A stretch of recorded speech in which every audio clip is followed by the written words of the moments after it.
Shalom jemaat yang Tuhan kasihi, haleluya. Hari Minggu saudara kita sudah mendengar khotbah tentang bagaimana kita menyelesaikan misi Bapa. Nah saudara, kita tahu misi Bapa adalah menghadirkan kerajaan Allah dan memperluas kerajaan Allah di bumi ini. Nah hari ini saudara, saya mau membahas tentang bagaimana kita menyelesaikan misi Bapa melalui komunitas kerajaan atau saudaraku komunitas terang dan garam. Nah saudaraku, kalau kita baca di dalam saudaraku khotbah di bukit, ini adalah persis temanya bagaimana kita menyelesaikan misi Bapa di dalam komunitas terang dan garam atau komunitas kerajaan. Nah saudara, bagaimana caranya saudara kita saudaraku melakukan misi Bapa melalui komunitas terang dan garam ini? Nah saudara, kalau kita baca seluruh kitab Matius 5, 6, dan 7 saudara, ini adalah berbicara tentang komunitas kerajaan atau komunitas terang dan garam. Itu adalah komunitas yang mengalami transformasi hati dan menghadirkan kerajaan Allah lewat praktek disiplin-disiplin rohani, yaitu up, in, dan out. Nah saudara, kita akan lihat karena itu saudara, ya, dimulai dengan Tuhan Yesus ketika dia memanggil murid-muridnya masuk ke dalam kerajaan Allah. Dia mulai memberikan kepada mereka visi atau sasaran yang dia inginkan untuk murid-muridnya, yaitu menjadi komunitas terang dan garam ini. Kita baca di dalam saudaraku Matius pasal yang kelima, ayat 13 sampai dengan ayat yang ke-16.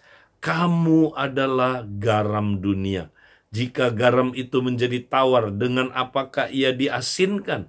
Tidak ada lagi gunanya selain dibuang dan diinjak orang. Kamu adalah terang dunia. Kota yang terletak di atas gunung tidak mungkin tersembunyi. Lagi pula, orang tidak menyalakan pelita lalu meletakkannya di bawah gantang, melainkan di atas kaki dian, sehingga menerangi semua orang di dalam rumah itu. Demikianlah hendaknya terangmu bercahaya di depan orang, supaya mereka melihat perbuatanmu yang baik dan memuliakan Bapa-Mu yang di surga.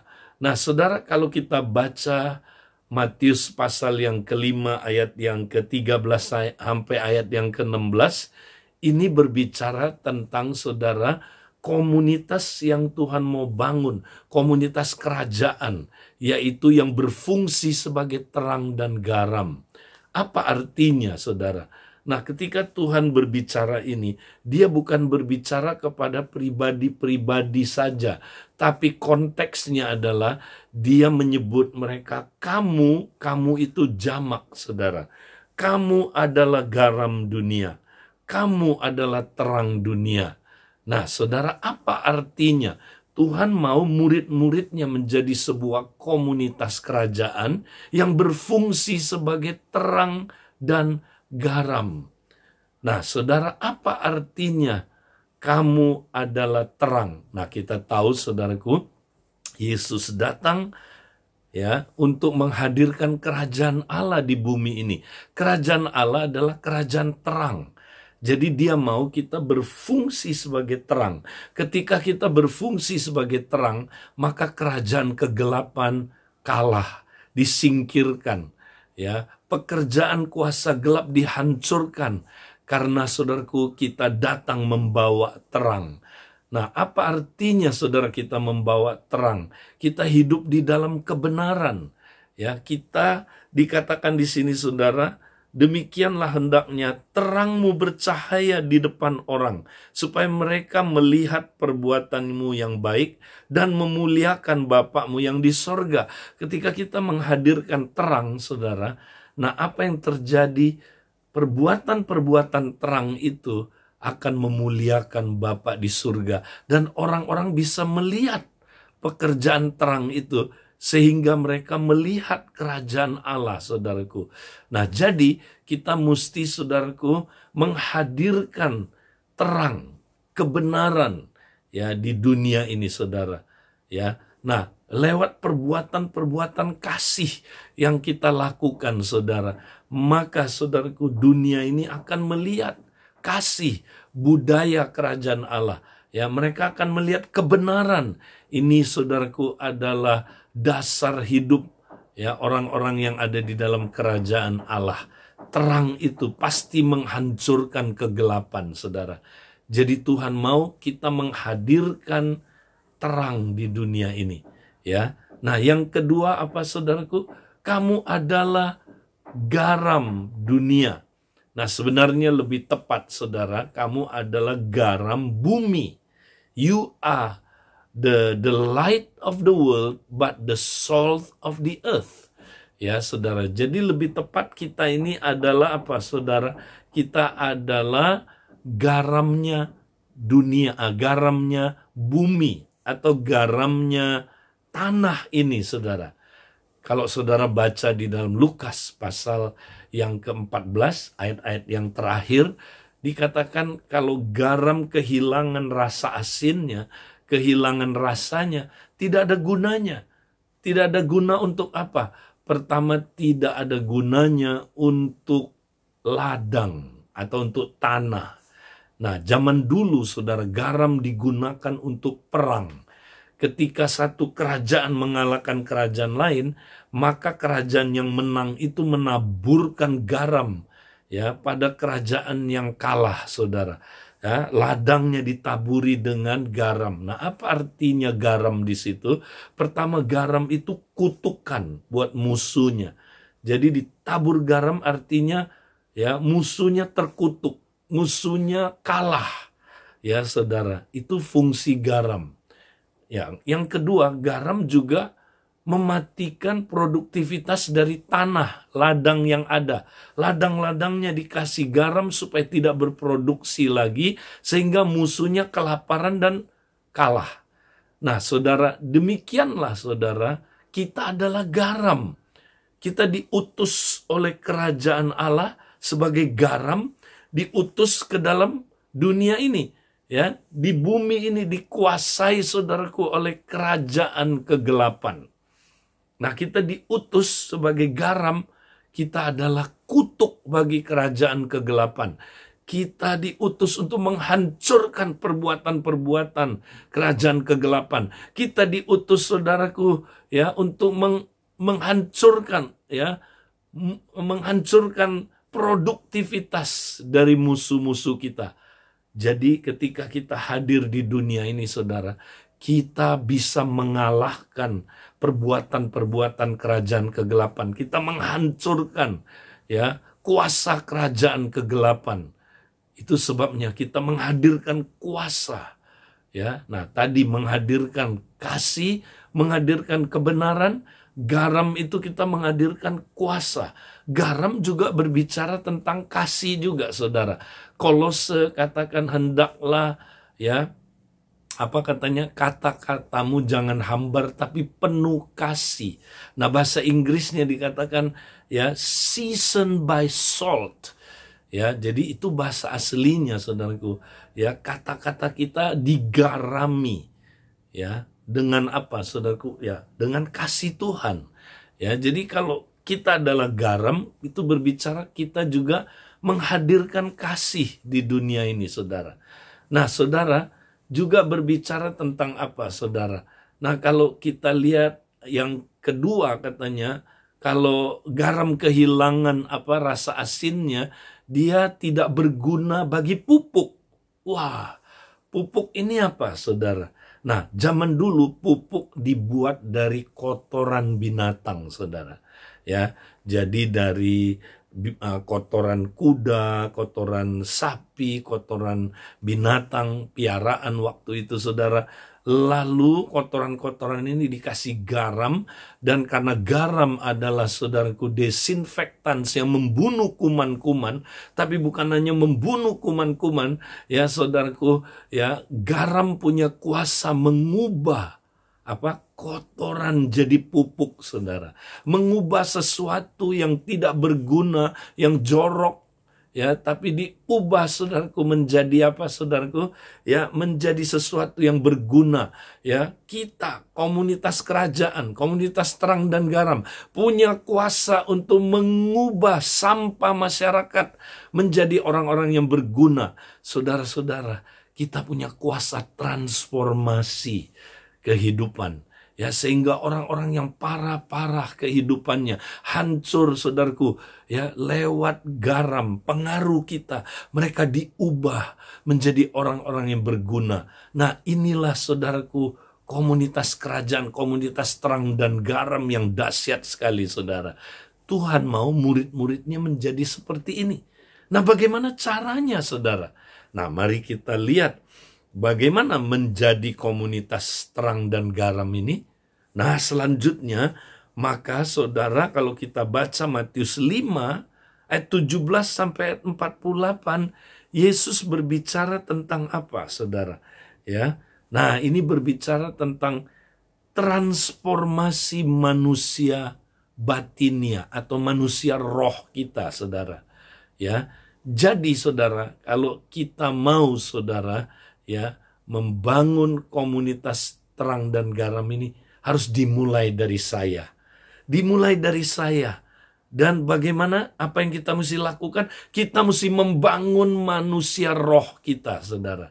Manusia roh kita harus mengalami transformasi sampai manusia roh kita menjadi serupa dengan Kristus. Nah, itulah yang disebut serupa dengan hatinya Bapa.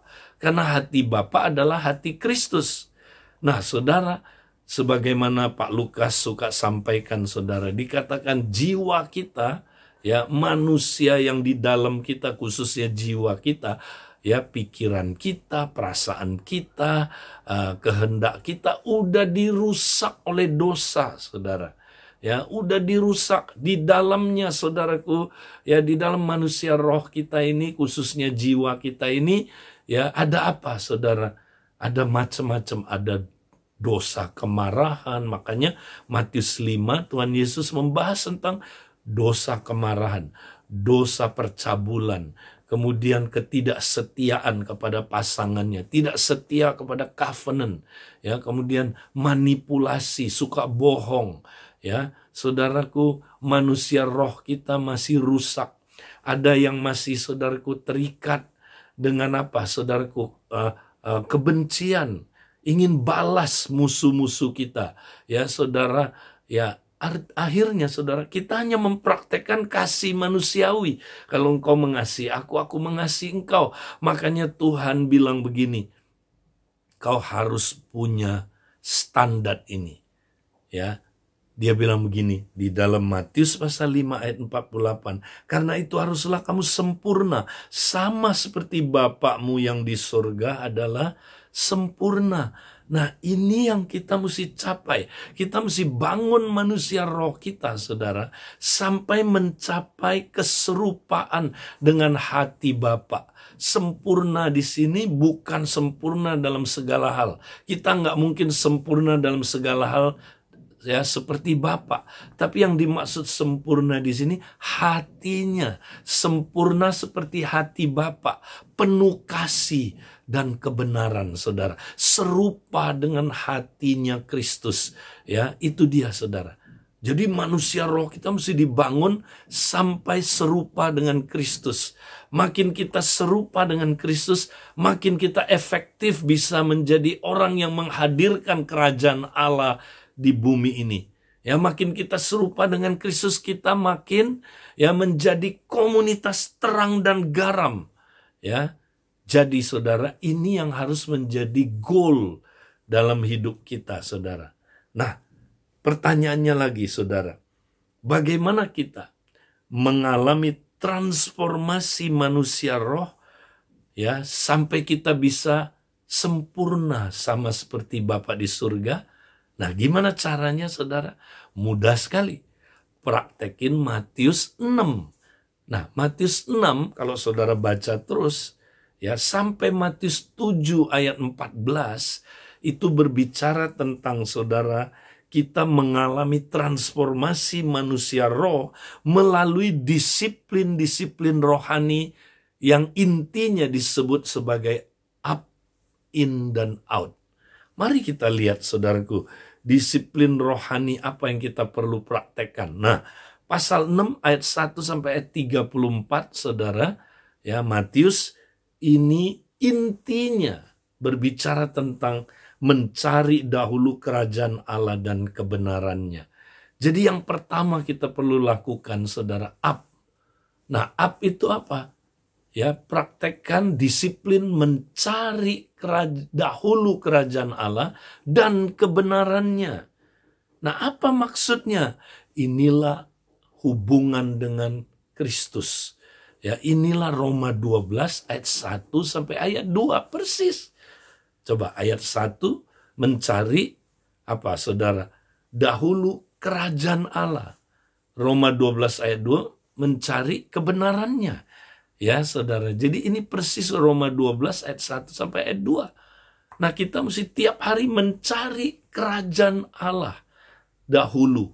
Apa itu kerajaan Allah, saudara? Nah, paling sederhana definisi kerajaan Allah, dan ini disetujui oleh banyak pakar-pakar dan ahli-ahli teologi, ya, saudara. Inti dari kerajaan Allah itu adalah pemerintahan Allah. Jadi kalau mau disingkat sekali, apa itu kerajaan Allah? Pemerintahan Allah. Nah, mulai mencari pemerintahan Allah dalam hidup kita. Makanya, saudara, kita harus setiap hari menyerahkan tubuh kita supaya Allah memerintah tubuh kita. Ya, supaya bukan kedagingan yang memerintah hidup kita, bukan ego kita yang rusak yang memerintah hidup kita, tapi Kristus Raja kita, Tuhan kita memerintah hidup kita. Itu harus kita lakukan tiap hari. Persembahkan tubuh kita. Juga kita persembahkan yang ada di dalam tubuh kita, akal budi kita, pikiran kita, kita serahkan kepada Tuhan supaya diperintah, supaya pikiran kita jangan, ya, saudara, diperintah oleh pikiran-pikiran duniawi, pikiran yang jahat, pikiran yang salah. Harus pikiran Kristus, ya. Emosi kita mesti diperintah supaya sembuh, saudara. Banyak orang Kristen, ya, emosinya nggak pernah diperintah sama Tuhan. Itu sebabnya, saudara, mereka luka terus, sakit hati terus, nggak sembuh-sembuh. 20 tahun ikut Tuhan, masih baper, saudara. Ya, belum sembuh-sembuh, masih gampang tersinggung, masih gampang iri, ya, luka, minder. Tuhan mau kita sembuh emosinya, saudara. Berikan Tuhan, ya, ruang untuk apa, saudara? Menguasai, ya, ruang emosi kita. Kuasai ruang perilaku kita. Kadang-kadang perilaku kita negatif, jahat, ya. Perilaku kita, respon-respon otomatis kita suka menyakiti orang lain. Berikan ruang buat apa? Tuhan menguasainya, saudara, memerintah, ya, bagian-bagian manusia roh kita ini. Saudaraku, kalau manusia roh kita diperintah oleh Kristus, wow, kita pasti akan berbuah. Nah, itu up-nya, saudara. Nah, in-nya apa? Kemudian kita lihat dalam Matius 7 ayat 1 sampai ayat 14. Kemudian di sini Tuhan mulai berbicara tentang saudara. Ya, kata gantinya berubah. Ya, di sini dia fokusnya bicara tentang saudara-saudara. Ya, nah, apa artinya, saudara? Di sini dia sedang mau berbicara tentang komunitas agape yang saling mengasihi, saudara, yang tidak saling menghakimi, apalagi menghakimi dengan sekilas pandang dan menurut apa kata orang, tapi yang saling menyembuhkan, memulihkan, ya. Balok-baloknya dibuang, sikap penghakiman yang salah dibuang, kemudian diganti dengan apa, saudara? Kita saling menolong, mengeluarkan selumbar pada mata saudara kita, sehingga saudara kita ngalamin pemulihan. Ya, kita saling memulihkan, saling menyembuhkan, karena kita penuh dengan kasih, bukan penuh dengan penghakiman yang salah. Nah, saudara, kemudian dilanjutkan dengan kita mesti Hati-hati, jangan beri mutiara dan barang berharga kepada apa saudaraku, anjing dan babi. Ini bicara orang yang belum lahir baru. Jangan dipaksa saudaraku untuk mengerti apa rahasia kerajaan Allah. Harta kerajaan Allah itu seperti mutiara dan barang berharga yang kalau ditemukan ya orang saudaraku menjual segala sesuatunya karena begitu berharga, ingin memiliki harta dan mutiara itu. Demikian saudaraku, di dalam komunitas kerajaan kita jangan paksa barang-barang berharga, mutiara kepada orang-orang yang belum lahir baru. Jangan. Tapi kalau orang udah lahir baru, justru kita mesti saling membagi harta kerajaan Allah itu, firman kerajaan Allah itu, sehingga kita makin kaya, kita makin bertumbuh dalam kerajaan Allah, saudaraku. Nah, ini komunitas yang di dalamnya kita mesti hidup seperti itu. Kemudian apalagi, saudaraku, ya, juga kita harus banyak berdoa, minta kepada Bapa. Pertama minta kepada sesama, tapi kalau dia tidak menjawab sebagai keluarga, kita lapor sama kepala rumah tangga kita, yaitu Bapa di surga. Ya, banyak berdoa supaya ada perubahan hidup di dalam komunitas itu. Dan yang terakhir, ya, kita harus praktek apa, saudara? Ini in dan out, ya, adalah apa? Golden rule. Praktekkan the golden rule, saudara. Ya, nah, golden rule ini penting, saudara.